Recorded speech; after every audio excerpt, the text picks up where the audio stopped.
Dear students, আজকে আমরা শিখব পার্টস অফ স্পিচ সম্পর্কে, যেটি গ্রামারের ইংলিশ গ্রামারের একটি গুরুত্বপূর্ণ পার্ট।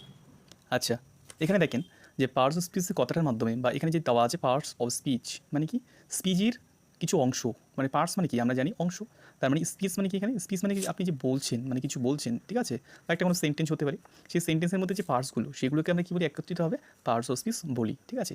এবার ধরেন যে আই অ্যাম আ স্টুডেন্ট বা আই অ্যাম স্টুডেন্ট, তাহলে কী হবে, আই অ্যাম স্টুডেন্ট মানে কি, এই যে এখানে হচ্ছে আইটা একটা কি, আমরা জানি আই একটা প্রোনাউন, ওকে। নেক্সট অ্যামটা একটা কি, অ্যামটা একটা হচ্ছে ভার্ব।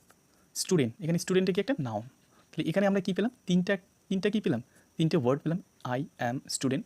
তার মানে কী হলো, এখানে তিনটে আমরা কী পেলাম, ওয়ার্ড পেলাম। এই ওয়ার্ডটা তিনটে ওয়ার্ডে কিন্তু আলাদা আলাদা, এখানে আছে প্রথমে হচ্ছে তোমার প্রোনাউন, তারপর হচ্ছে ভার্ব, তারপর হচ্ছে নাউন, তাই না। এই তিনটে ওয়ার্ড মিলে কী হয়ে গেলো, একটা সেন্টেন্স হয়ে গেলো। তাহলে এই তিনটে সেন্টেন্স বা স্পিচের মধ্যে কী আছে, তিনটে কী রয়েছে, সেন্টেন্সের মধ্যে কী আছে, তিনটে ওয়ার্ড রয়েছে। এই তিনটে ওয়ার্ডকে আমরা কী বলি, একসঙ্গে মিলিত হয়ে কী হয়েছে, একটা সেন্টেন্স হয়েছে। কারণ এই সেন্টেন্সের মধ্যে কী থাকে, কিছু পার্টস হয়েছে, আই একটা, অ্যাম একটা, স্টুডেন্টস একটা, তার জন্য আমরা এগুলোকে আমরা কী বলি, পার্টস অফ স্পিচ, ওকে।